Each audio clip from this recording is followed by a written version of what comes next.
de autopartes de procedencia ilícita, lo que comúnmente acá en Argentina nosotros llamamos los desarmaderos y que en otras latitudes lo denominan los deshuesaderos. Bien, voy a empezar con la parte de lo que es el tráfico ilícito de autoparte de procedencia ilícita para después ver el grado de coordinación que hay entre los actores que directa e indirectamente participan de este delito.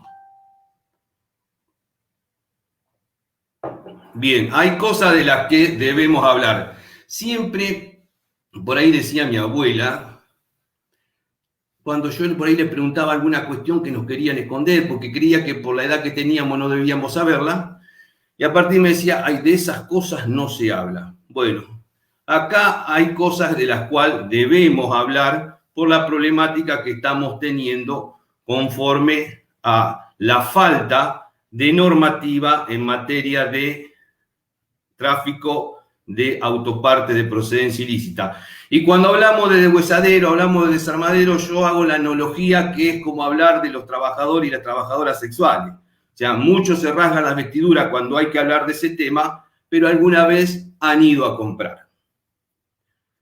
Conforme a eso, la comunicación, el marketing y la imagen es un parámetro fundamental para esta cuestión, porque se habla de la transparencia, de la comercialización en sí, y después terminamos viendo situaciones como esta. Un desarmadero donde entra y lo que menos se puede ver ahí es hablar sobre la transparencia.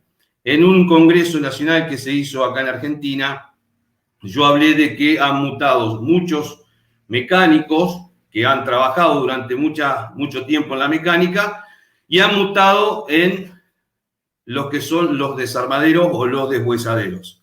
Convenientemente, en Argentina, como en Brasil, sabemos que existen normativas que regulan la actividad en sí. Ahora, conforme a esto, a mí siempre me gustan las normativas que sean regulatorias, no prohibitivas. Ya vimos que las normas prohibitivas,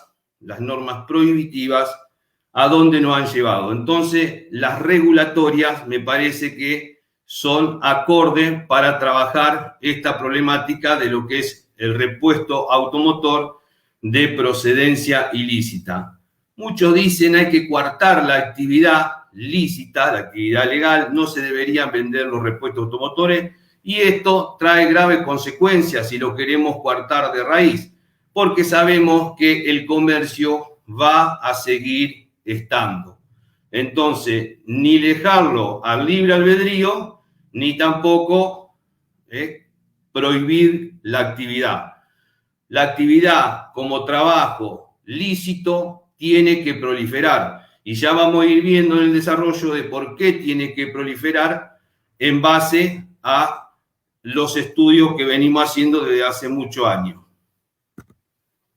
Una cosa es tener, como vimos anteriormente, toda una desprolijidad y otra cosa es tener un ambiente prolijo de trabajo. El otro eran talleres donde se tiraban los repuestos en cualquier lugar y estos son verdaderos negocios donde hay empresarios al frente, algunos son mecánicos que mutaron en empresario y aprendieron la capacidad empresarial para poder emprender el rubro con todos los ítems regulatorios que eso demanda.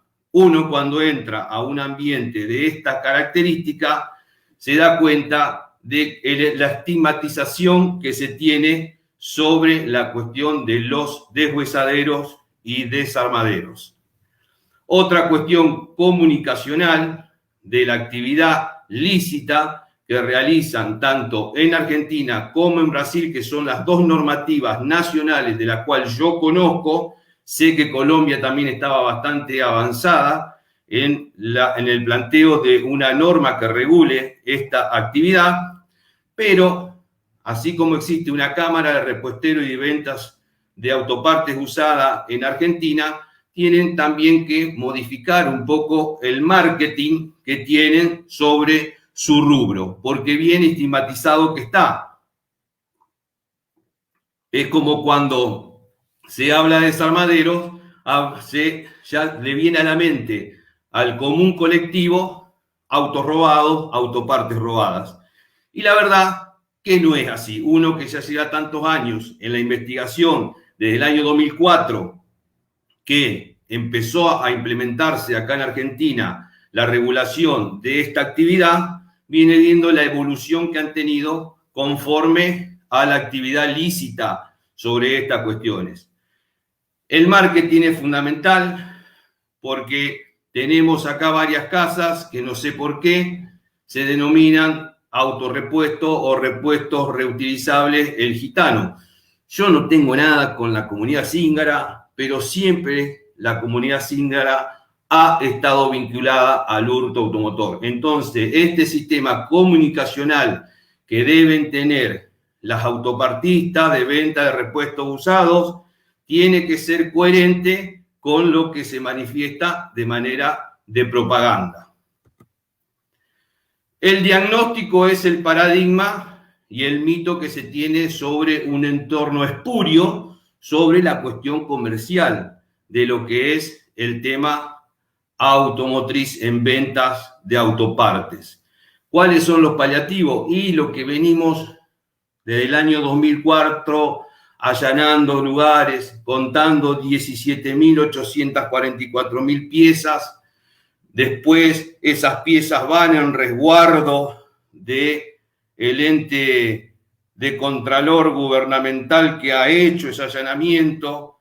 Después van a los estrados de juzgamiento y esos estrados de juzgamiento dicen no hay piezas identificables, lo cual demuestre que sea ilícita la procedencia. Indubio pro reo, la duda favorece al reo.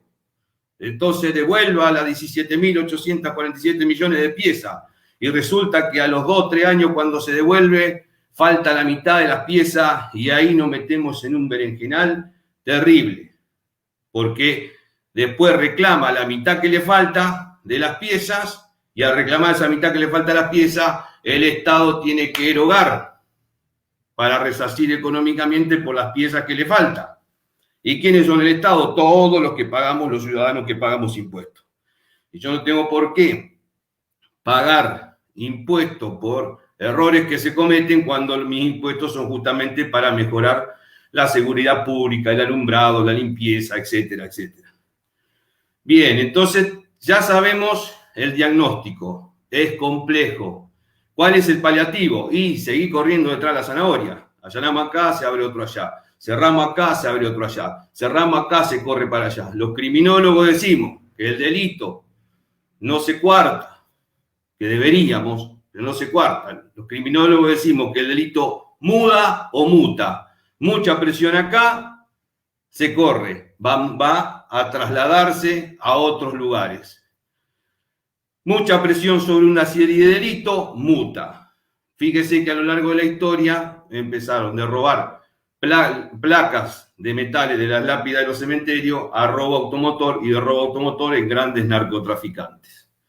Entonces, del diagnóstico que es complejo, los paliativos seguimos allanando, seguimos gastando recursos del Estado para estar siempre en el mismo lugar porque parece que corremos en círculo, o del paliativo podemos ir al remedio, porque está perfecto que opinemos desde la tribuna hablando en términos futbolísticos, pero también hay que salir a jugar a la cancha. Por eso también queremos plantear el remedio. Y en este partido, nosotros, los peritos, somos directores técnicos porque no tomamos decisiones.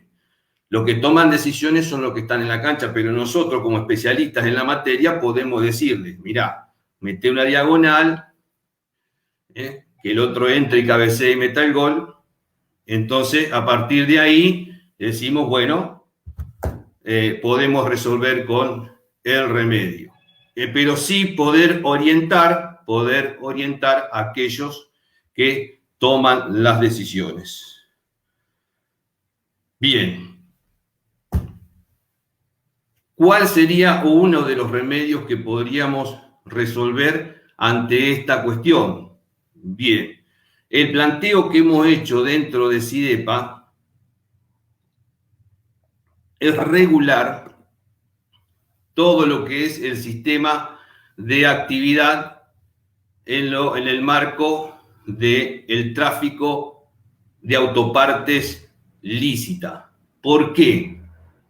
Porque bajo ese contexto, si yo tengo aquel que puede llegar a adquirir el repuesto nuevo, pero también tengo la parte más baja de la escala social que por ahí no tenga la capacidad de acceder a ese repuesto usado. Entonces, como alternativa, tengo que darle la posibilidad de obtener un repuesto con menor precio, con menor tiempo de prestación, pero sí con menor precio, porque si no, esa escala social por debajo me va a adquirir los repuestos de procedencia ilícita. Por eso decimos que deben proliferar estos desarmaderos o estos deshuesaderos o esta venta de autoparte de repuestos reutilizables, como lo quieran llamar o como lo quieran denominar.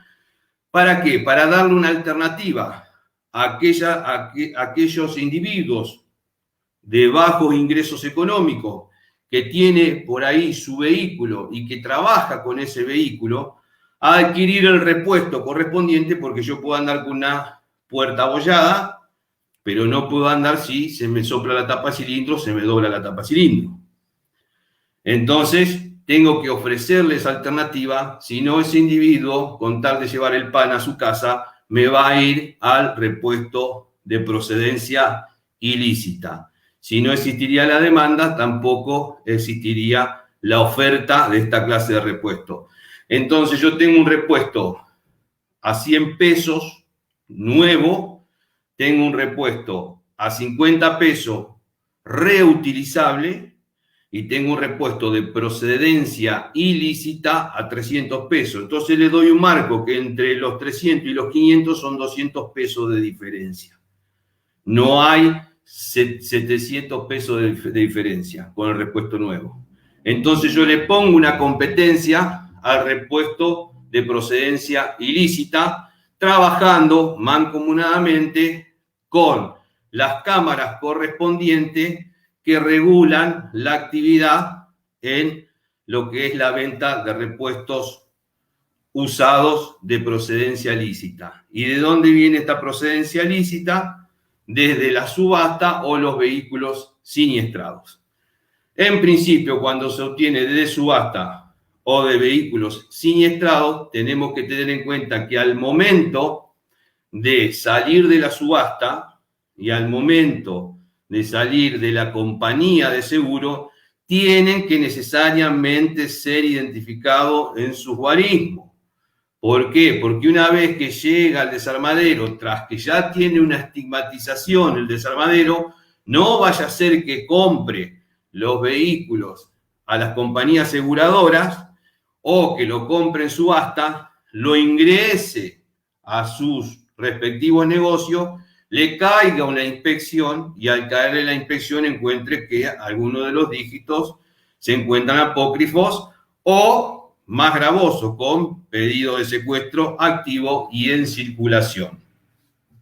Entonces, conforme a eso, se debería, les digo porque acá en Argentina no se realiza, sí se realiza en Brasil, y ya vamos a ver las diferencias que tenemos con la normativa brasilera, que es mucho más adecuada a la idiosincrasia del trabajo que se realiza en sí con las autopartes reutilizables de procedencia lícita. Sí o sí, o tener un perito que sea empleado de ese desarmadero, deshuesadero o venta de autopartes reutilizables, vaya a ver el lote que compró el titular del negocio, vaya y vea el lote a la compañía de seguro. Identifique con sus respectivos inspectores, que son inspectores de tasación. Lejos están de ser en las compañías de seguro peritos en identificación vehicular. pero por lo menos hacerle saber el perito idóneo de la empresa que están verificando los vehículos del lote que compró el titular del negocio. Y si es de un remate o de una subasta, ya deberían salir con pericias de verificación, en Argentina me estoy refiriendo, con pericia de verificación de planta verificadora. No obstante, no está de más que el titular del negocio que va a comprar ese lote en subasta mande también su perito para que la identificación lo hagan entre los dos, entre el perito oficial y el perito privado, y a partir de ahí sepa que va a ingresar esos vehículos a su negocio con la documentación y los guarismos como corresponde.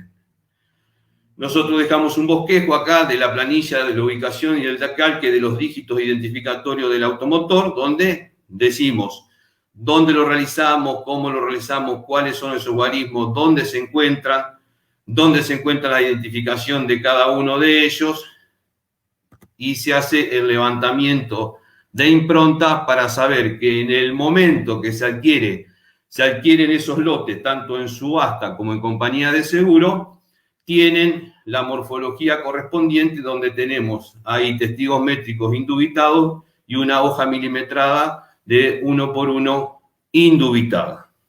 Eso también va a estar a disposición en la página de SIDEPA.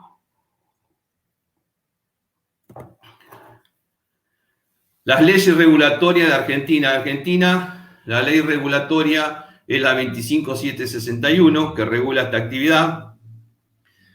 Fue a partir de un hecho muy trágico, de la cual voy a ser muy breve, que se empezó a trabajar en el año 2003 para la implementación de una ley que normalice la actividad o regularice la actividad comercial de estos repuestos reutilizables.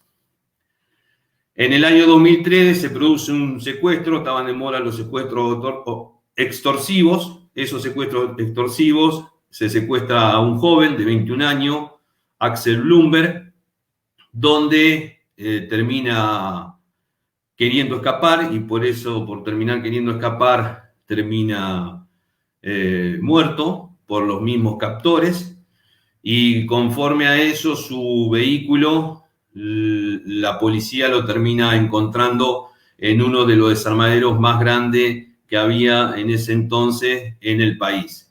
A partir de ahí se genera, el padre de Axel empieza a generar una actividad por lo cual se deba regularizar este rubro.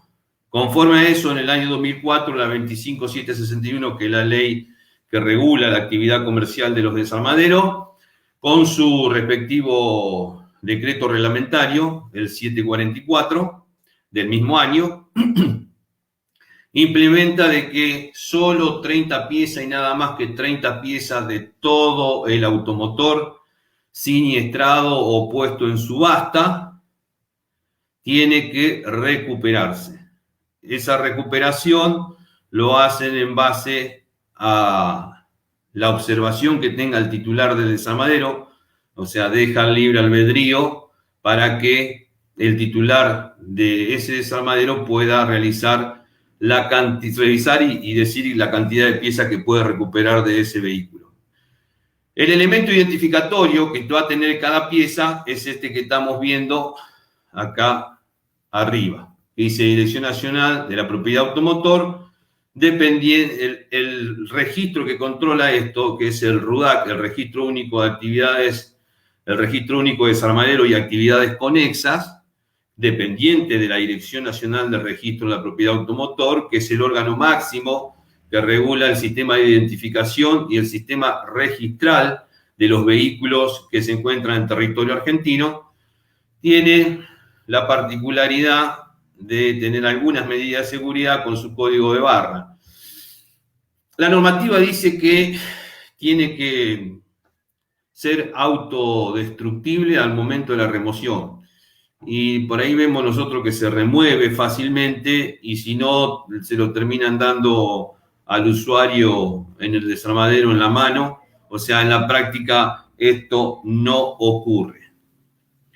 En el año 2014, 10 años después de la sanción de la ley que regula esta actividad en Argentina, se puso de manifiesto la ley que regula la misma actividad, pero en la República Federativa de Brasil.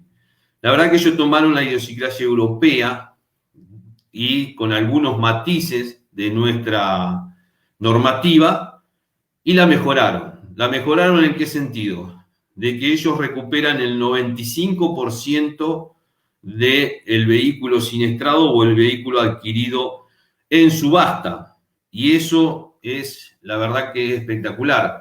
¿Por qué? Porque independientemente de que en Argentina se recuperen solamente 30 piezas, pero nosotros sabemos que en la realidad se venden más de 30 piezas.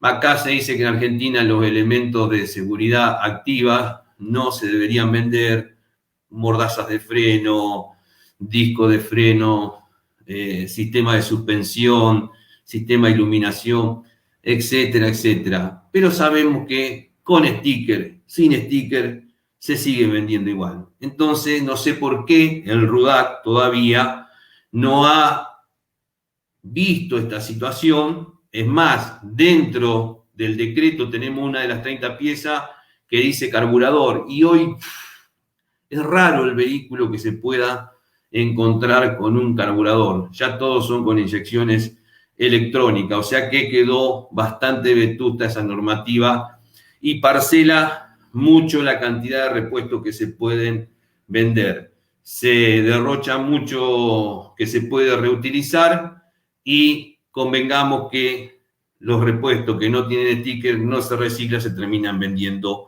igual. Distinto en Brasil se reutiliza el 95% de lo que se pueda recuperar, se recupera, lo demás va a scrap y tiene una buena normativa amigable con el medio ambiente para la recuperación de los residuos líquidos que tiene ese vehículo que va a ser desmontado o desarmado.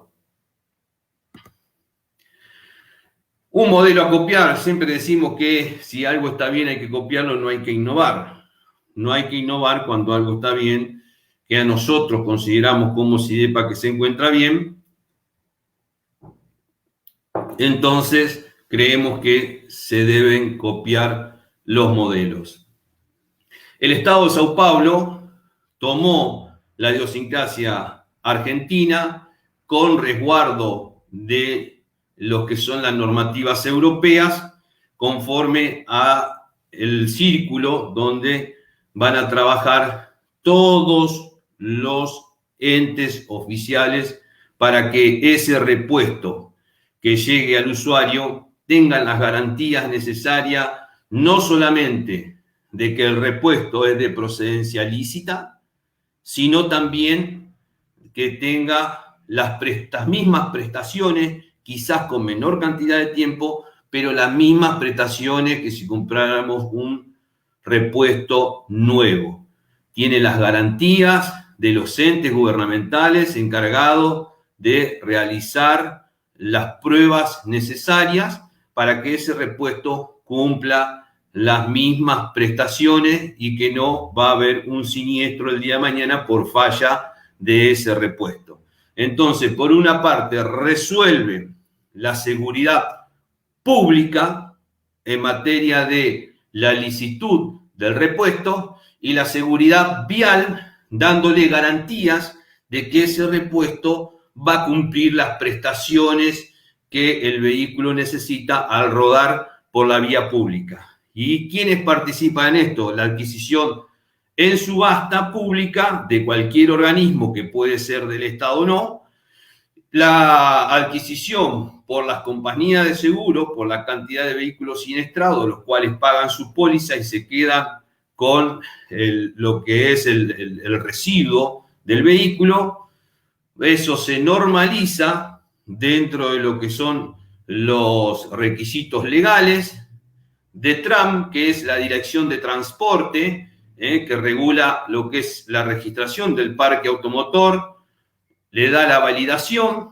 La Policía Civil es auditora y fiscaliza de que en este circuito no tenga ningún impedimento legal ese vehículo que va a ser el proceso de desmantelado y va a ser la encargada de informar al registro correspondiente para que se le dé muerte jurídica a ese automotor, que ese automotor ya no puede y no va a circular por la vía pública. La Secretaría de Hacienda y Control de Impuestos va a determinar de que no solamente conjuntamente con la policía no tenga pedido de secuestro, sino también que no tenga ningún impedimento, ya sea por alguna deuda de patente, alguna deuda por algún litigio que pueda llegar a tener en algún organismo civil. Entonces se va conformando todo lo que es un circuito de proceso para que el repuesto llegue de la mejor manera a aquellos entes donde van a trasladar a los desarmaderos y esos desarmaderos van a vender a los usuarios. Esto también va a traer un desarrollo productivo, porque si no, si seguimos manteniendo los desarmaderos y los deshuesaderos, que son una realidad, por lo menos en los países donde yo he visitado, he tratado de interiorizarme y son una realidad. Si no le damos un marco regulatorio, van a ser millones y millones, digo millones y millones de pesos que circulan en la clandestinidad, que no tributan ni son productivos, porque el trabajo que dan es mano de obra barata y en negro, mano de obra barata y en negro, donde no se tributa de ningún lado y nadie se beneficia de ningún lado. Entonces, la proliferación de los desarmaderos regulados por una normativa donde sea amigable y donde aquellos empresarios vean de que van a tener un trabajo productivo, van a tener una ganancia medianamente acorde a sus expectativas, van a invertir. ¿Y eso en qué nos beneficia? En el desarrollo productivo, porque van a producir por dándole trabajo directa o indirectamente, no solamente a los trabajadores que están dentro de los desarmaderos, sino también a aquellos que trabajan en las periferias, que ya lo vamos a ver. ¿Y qué se le va a entregar al repuesto? Valor agregado. ¿Por qué se le va a entregar valor agregado? Porque vamos a tener el reciclado de fluidos. ¿Qué es el reciclado de fluidos? Todos los fluidos que tiene el automotor. Aceite, refrigerante, aceite de dirección, ácidos de la batería, etcétera, etcétera, etcétera. ¿Y ese reciclado para qué me va a servir? También me va a servir para aquellos individuos de menores ingresos, porque van a poder adquirir no solamente el repuesto para sus vehículos, sino también los fluidos para su vehículo, porque en el reciclado van a encontrar aceites, líquidos de freno, líquidos refrigerantes, etcétera, etcétera, a un menor costo, que van a tener menor capacidad en la cantidad de tiempo, en la cantidad de kilómetros para poder realizar con ese vehículo. Seguro que van a tener menor cantidad de tiempo que si yo compro un fluido de alguna de las empresas líderes que tenemos en el mercado. Pero por lo pronto, de menor calidad, pero de menor costo. Van a tener que hacer el proceso de recambio con mucho menor tiempo, pero le voy a dar la posibilidad de que esos individuos de menor ingreso puedan andar con su vehículo, que vuelvo a repetir, que no solamente puede ser para esparcimiento o para utilizarlo de ir al trabajo y volver a la casa, sino también puede ser un instrumento de trabajo diario para llevar el pan a a todos los días. Otra de las prestaciones que te da también regularizar y apostar a que proliferen esta clase de actividades es garantizar las prestaciones de los repuestos. ¿Cómo? Con la producción y el trabajo. Si nosotros ponemos en banco de pruebas todos estos repuestos, porque los sacamos del vehículo siniestrado o del vehículo subastado, que ha sufrido un desgaste, y se lo entregamos así directamente al comprador, el banco de prueba termina siendo el vehículo al cual se le coloca el repuesto. Hoy por hoy, en Argentina, el banco de prueba para esos repuestos que se sacan de los vehículos siniestrados o de los vehículos subastados termina siendo el auto o el camión o cualquiera de los vehículos del usuario, y no debería ser así por dos cosas. Primero, porque puede llegar a pasar de que tenga un siniestro por el mal funcionamiento del repuesto. Eso sería lo más gravoso porque puede tener consecuencias fatales. Lo otro también que puede ser de que, por ejemplo, las grandes empresas que tienen capacidad logística y tienen sus camiones, que independientemente que puedan tener el recurso monetario para comprar un motor completo, terminan comprando también para ahorrar costos en estos negocios o en estos desarmaderos habilitados. Cuando se lo coloca al vehículo, ¿pero por qué lo compran? Lo compran porque dice, bueno, me sale más barato comprar una planta motriz. No, quizás la planta motriz le sale más caro que comprar los repuestos para ese motor que se rompió.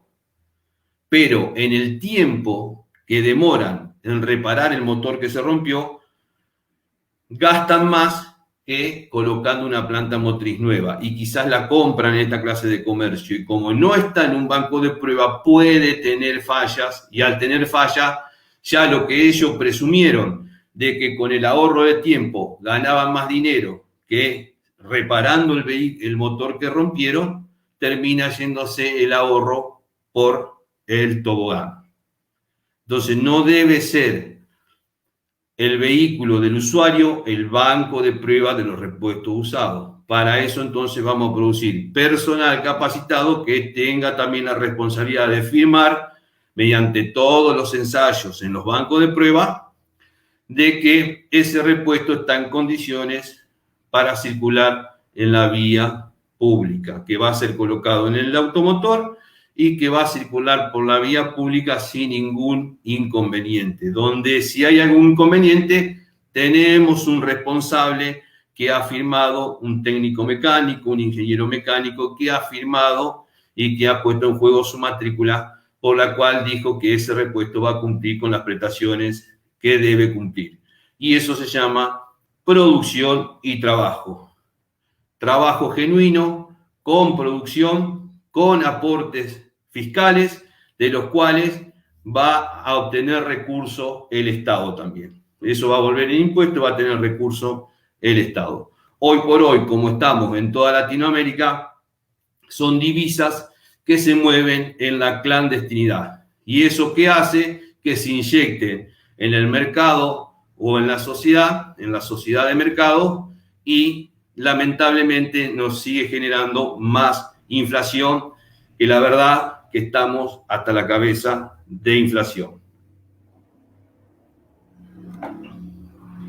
El control de scrap, o sea, todo lo residual que no sirva, que ya sabemos que no es reutilizable, la reutilización de ese scrap, porque si no después vemos montañas y montañas de chatarra, de líquidos y fluidos que chorrean, que van a los arroyos, que se tiran en los ríos, que contamina, y el gasto después para poder limpiar un lecho de un río, un lecho de una laguna, o para poder limpiar también espacios boscosos, por la cantidad de contaminante que puede tener un vehículo que no ha sido reciclado, tenemos islas de vehículos que no han sido reciclados y que están contaminando nuestro planeta continuamente, independientemente de otras cuestiones que no nos atañe ahora porque estamos en el tema automotor. Pero el automotor también contamina y tenemos depósitos de automotores tirados para ser dulce en este bendito planeta, más en lo que es toda Latinoamérica. Entonces tenemos que trabajar también para eso, porque después nos quejamos de las modificaciones, de los terremotos, nos quejamos de todo lo otro, a no ser que tengamos los ojos sesgados y digamos que el cambio climático no es una realidad. Pero tenemos que empezar a colaborar también, por lo menos aportar nuestro granito de arena con estas situaciones.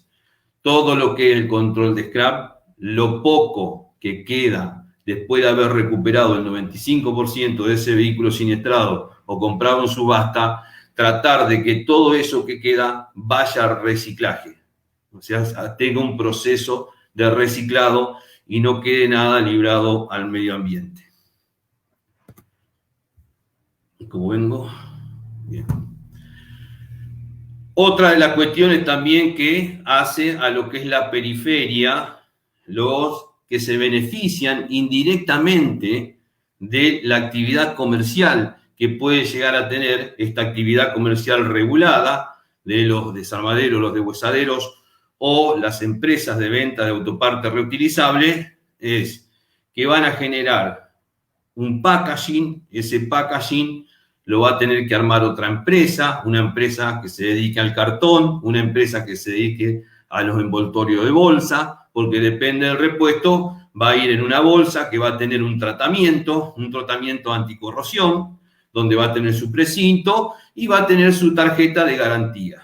El packaging de cartón también lo van a tener que fabricar otros, o sea que dentro de la actividad regulada también se le va a dar trabajo y producción a aquellas empresas que trabajan en la periferia. Y esas empresas que trabajan en la periferia seguramente contratarán personal para que pueda lograr este packaging. Ahora, ese packaging tiene que tener tanto su ficha técnica de cómo fue recuperado ese repuesto, una vez que fue extraído del vehículo, se puso en los bancos de prueba, cómo pasó las técnicas utilizadas en esos bancos de prueba, y la seguridad de que ese repuesto es el que pasó por los bancos de pruebas con las firmas correspondientes de los responsables, y la seguridad en la trazabilidad para que en el camino no me hayan cambiado ese repuesto. Entonces va a generar también trabajo indirecto para aquellas empresas que van a trabajar sobre la periferia de la actividad comercial de aquellos que vendan repuestos reutilizables. Bien. Conforme a todo lo que venimos charlando respecto a el diagnóstico, que es la problemática, conforme a lo que venimos charlando, que es el paliativo, seguir corriendo detrás de la zanahoria, seguir allanando los lugares de esta índole, seguir, y no lleguemos a ningún lado y terminemos cayendo en un embudo. Entonces, ya por lo pronto, tener una idea de un remedio para poder trabajar lo que se puede mejorar, que se puede cambiar algunos matices, se pueden cambiar, pero esa es un poco la idea que desde SIDEPA proponemos. Y otra cosa que le venimos a proponer, o que les vengo a proponer, cuando por ahí me dicen, Fabri, estamos haciendo la revolución pericial en materia de prevención del delito automotor. Y la verdad que para los latinoamericanos, cuando hablamos de revolución, ha corrido mucha sangre.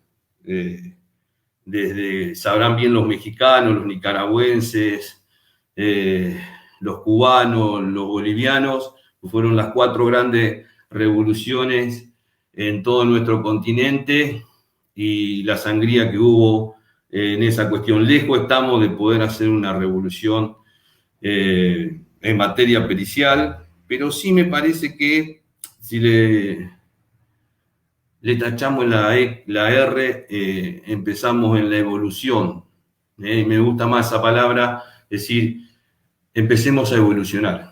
Empecemos a aceptar las nuevas tecnologías, empecemos a aceptar de que dentro de la casa que nos alberga, que es SIDEPA, nadie sobra, todos somos necesarios. Pero ninguno más que otro tampoco. Ninguno más que otro. Siempre digo que Sidepa es como un poliedro que se conforma de diversas formas. Y quizá la forma que tiene el otro no es la forma que tengo yo, pero en ese poliedro encaja la forma del otro y mi forma no, porque la forma del otro quizás es un triángulo y la mía es un cuadrado. Y justo encaja ese triángulo porque la estructura necesita un triángulo y yo no voy a encajar porque tengo un cuadrado. Entonces, creo que en las diferencias de formas que tenemos entre todos, nadie sobra dentro de lo que es la pericia automotriz y esta gran casa que nos alberga, pero ninguno más importante que el otro también. Porque no hemos encontrado, viste, algunos, yo creo en la parábola del hijo pródigo por ser un católico, y creo que vamos a recuperar aquellos díscolos que por ahí creen que por tener un poquito más de años en la pericia son mejores que otros. Y yo soy muy consciente de que no tiene éxito el más experimentado, sino que aquel que tiene la capacidad de experimentar. He conocido mucha gente con mucha experiencia, de muchos años, y no ha aprendido nunca nada. Y conozco nobles, muchos nobles, que tienen una capacidad extraordinaria dentro de lo que es la pericia automotriz. Entonces vengo a plantear lo que es la evolución por sobre la revolución, porque hemos pendulado de derecha a izquierda, las revoluciones siempre de izquierda, el plan Cóndor de derecha, y siempre estamos hechos miércoles como sociedad. Como sociedad estamos cada vez peor. Pero creo que en lo que nos toca a nosotros, como peritos en identificación vehicular, estamos generando una evolución. Ya nos hemos hermanado con aquellos matices que podamos tener uno y el otro, hasta con los chicos les digo cariñosamente, que no se sientan ofendidos, de Europa, donde hablamos el mismo idioma. Podemos tener diferencia de partido político, diferencia de equipos de fútbol, pero cuando hablamos de pericia automotriz, hablamos el mismo idioma y creo que tenemos todo un mismo norte. Entonces, desde ese punto de vista, le vengo a solicitar humildemente y pedirle por favor que sigamos evolucionando, que no nos quedemos encerrados en la aceptación de que las nuevas tecnologías vinieron para quedarse y que esas nuevas tecnologías van a preponderar por sobre lo que es la identificación vehicular. Y tratar de arrastrar a aquellos que se quieren quedar en el tiempo y, por supuesto, aquellos nobles que conocen mucho más de tecnología que nosotros, por ejemplo, los que están en mi quinta, tratar de ser también un poco cortés a la hora de enseñarnos esas clases de técnicas. Dentro de lo que es la coordinación, dentro de esta evolución de la cual estuvimos charlando, necesitamos una coordinación. Yo la escuchaba a la doctora Castellón, donde hacía mucha énfasis de la importancia del perito en identificación vehicular. O sea, yo creo que son todos los peritos de distintas materias, pero bueno, estaba hablando específicamente porque el Congreso así lo requiere, de lo que es la identificación vehicular, defender a aquellos entes del Estado que defiendan sus peritos, sea de cualquier materia, que defienda sus peritos, porque el 99% le puedo asegurar que siente la pericia y siente la pasión por lo que hace, porque somos científicos, por ahí no entendemos qué es izquierda, qué es derecha, qué es arriba, qué es abajo, solo entendemos de ciencia, solo queremos y tenemos hambre de conocimiento para poder identificar. No saben la frustración que sentimos cuando no podemos revelar una impronta. No saben la frustración cuando por los medios electrónicos no podemos extraer el código BIN. Y eso se llama pasión por la profesión que ejercemos. A partir de ahí, creo que como aquellos que participamos como funcionarios públicos en la prevención del delito automotor, también tenemos que promocionar esa prevención. Lamentablemente, hablamos mucho de prevención y hablamos mucho de policías comunitarias y lo que menos hacemos es comunicar a la ciudadanía de manera de promoción cómo resolver de que no sean estafados en su buena fe ante la adquisición de vehículos de procedencia ilícita. Yo creo que si la ciudadanía más aprende cómo reprimir o cómo no caer en una estafa con el delito automotor, mientras más capacidad le damos a la ciudadanía, más herramientas le damos a la ciudadanía, menos campo de acción le dejamos a las organizaciones delictivas. Y administrativamente dependemos del Ejecutivo, pero operativamente dependemos del Poder Judicial. Necesariamente dependemos operativamente del Poder Judicial. Y yo creo que es uno de los poderes más importantes de un Estado de Derecho. Pues nosotros podemos estar desconformes, como ciudadano hablo, desconforme del Poder Ejecutivo, desconforme del Poder Legislativo, pero en 4 años o en 6 años podemos tomar la decisión de cambiarlo. No así sucede con el Poder Judicial. Entonces creo que es uno de los poderes, o es el único poder que la columna vertebral del Estado democrático, de un Estado de Derecho, es la columna vertebral. Y tenemos que trabajar para eso. Porque ya en los años 70 no hemos hecho los sordos y los ciegos con la problemática que tuvo Colombia. Creíamos que era un problema de Colombia cuando empezaban a proliferar esos grandes magnates de la droga. Y hoy, en el siglo XXI, la problemática endémica es global. Nos hemos hecho los sordos y los ciegos y los mudos porque nadie ha levantado la voz cuando Colombia le coartaron todo el poder judicial.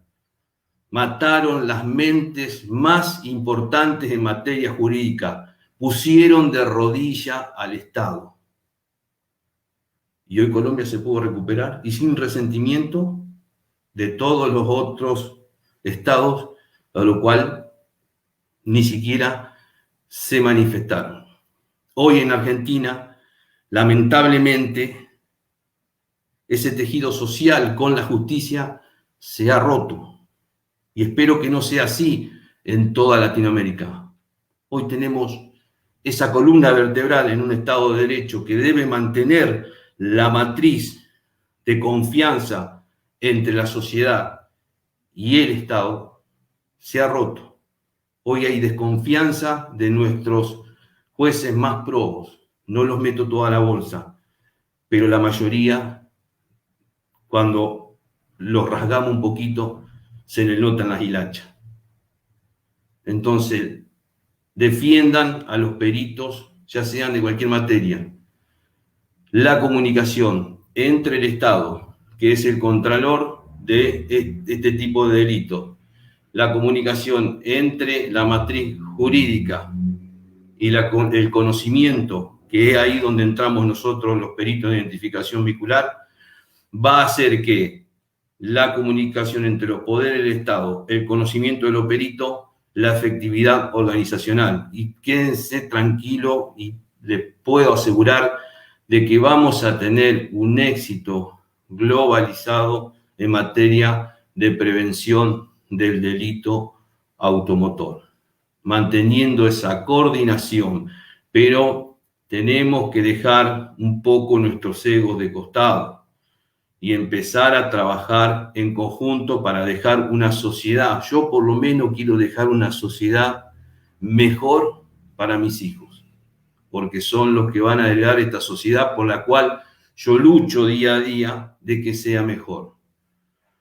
Porque mal me iría de este mundo sabiendo de que no he hecho nada para dejarle algo mejor.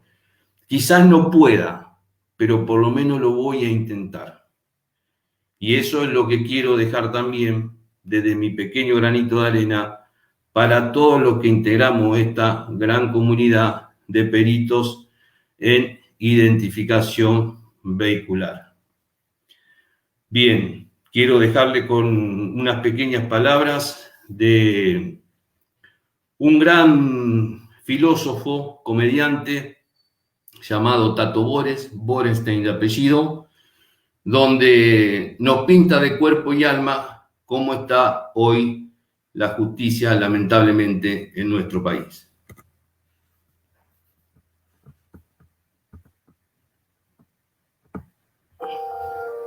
Desgraciada la generación cuyos jueces merecen ser juzgados.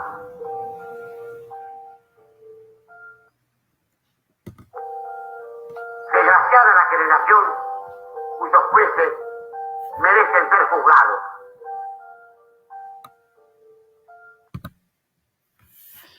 Espero que